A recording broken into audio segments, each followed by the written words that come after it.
एमआयएमचे नेते असदुद्दीन ओवैसी यांनी सोलापुरात बोलताना अजित पवार यांच्यासारखे 56 घेऊन फिरतो अशी शेलक्या भाषेत टीका केली होती।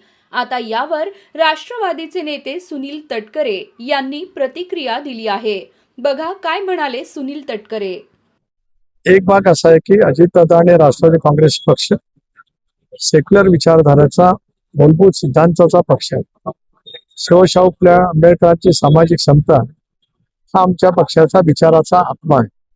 अशा वेळेला अल्पसंख्याक समाज, बहुभाषिक या सर्वांनाच गेले अनेक वर्ष राज्यभरामध्ये देशभरामध्ये आम्ही त्या ठिकाणी जोडलेला हे संबंध करत असताना राज्यातील अल्पसंख्याक समाजाच्या हजारो कोटी रुपयाच्या योजना अजितदादांच्या समर्थ नेतृत्वाखाली राष्ट्रवादी काँग्रेस पक्षाने महायुतीच्या माध्यमातून त्या ठिकाणी केलेले आहे।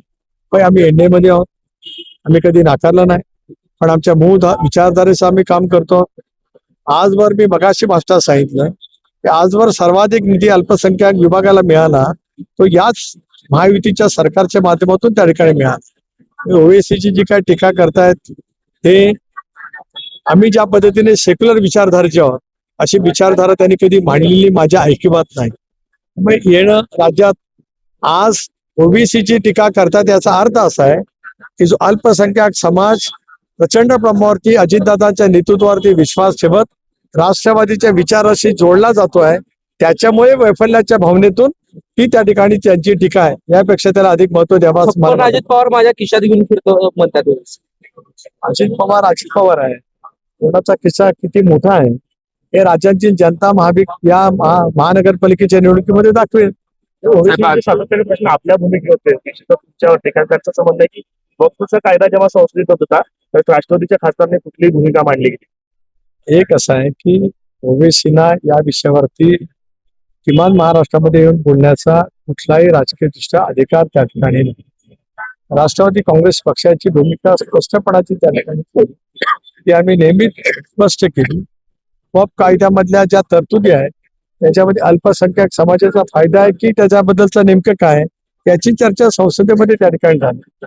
मला या विषयावरती अधिक या ठिकाणी बोलायचं नाही, कारण अल्पसंख्याक समाज मोठ्या प्रमाणावरती राष्ट्रवादी काँग्रेस पक्षाची जोडला गेलाय।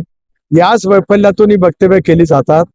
माझ्या विधानसभा मतदारसंघात, माझ्या लोकसभा मतदारसंघात सुद्धा आज फार मोठ्या प्रमाणावरती अल्पसंख्याक समाज आहे, त्यांचा आमच्यावरती विश्वास आहे। त्याच्यामुळेच आज ओबीसी सारखे नेते अशा पद्धतीची भाषा त्या ठिकाणी करतायत। तर अंबरनाथ नगर परिषदेमध्ये ट्विस्ट आलाय, भाजपनं सगळं 10 नगरसेवक काँग्रेसची पुढील होती, मात्र तुम्ही शिवसेनेसोबत जात तिथं सत्ता स्थापन करताय आता कशा पद्धतीने बघताय? मला या विषयाची पूर्णपणाची माहिती त्या ठिकाणी नाही। खरं आहे की अंबरनाथ नगरपालिका राष्ट्रवादी काँग्रेस पक्षाने स्वतंत्रपणाने लढवली, भारतीय जनता पक्ष शिवसेना स्वतंत्रपणाने त्या ठिकाणी लढला। काही दिवसापूर्वी भारतीय जनता पक्षाबरोबरची अधिकृत आघाडी सुद्धा त्या ठिकाणी नोंदली गेली होती, पण कालपासून त्याच्यामध्ये काही बदल झाल्याचं ऐकिवात आहे। ही पूर्णपणाची त्याच्यात माहिती घेईन आणि मग त्या विषयावरती एमआयएम सोबत राष्ट्रवादी काँग्रेसची युती झाल्याचं चित्र पाहतोय। परळीमध्ये एक हाती सत्ता नगरपालिकेमध्ये राष्ट्रवादी काँग्रेस पक्षाने मिळालेली आहे। नगराध्यक्ष तर फार मोठ्या फरकाने परळीमध्ये धनंजय मुंडे, पंकजीताई दोघांनी एकत्रित त्या ठिकाणी निवडणूक लढवली, त्यामुळे तिथे एक हाती आमची सत्ता आहे। तिथे कोणाच्या मदतीची आवश्यकता असं मला वाटत नाही। स्थानिक पातळीवरती युती झालेली आहे, स्थानिक पातळीवरती युती झाली असेल आणि एमआयएमशी झाली असेल तर पक्षाचे निर्देश असतील की आपल्याला या विचारधारेतून काम करायचं। एमआयएम सोबत राहू नये असं तुमचं म्हणणं आहे? स्पष्ट मी म्हटलं, आता स्पष्ट करतोय मी, पक्षाची विचारधारा सेक्युलर आहे, त्यामुळे सेक्युलर विचारधारेमध्येच आज आपण महायुतीमध्ये आहोत। महायुतीच्या मार्फत युतीमधूनच आज आम्ही सत्तेच्या माध्यमातून सर्व समाजाला, सर्व धर्मियांना त्या ठिकाणी जोडले जातो। अशा वेळेला एमआयएमची युती जर का केली गेली असेल तर ती ताबडतोब थांबवावी असे आदेश प्रतिसाध्यक्ष म्हणून माझ्याकडनं दिले जातात।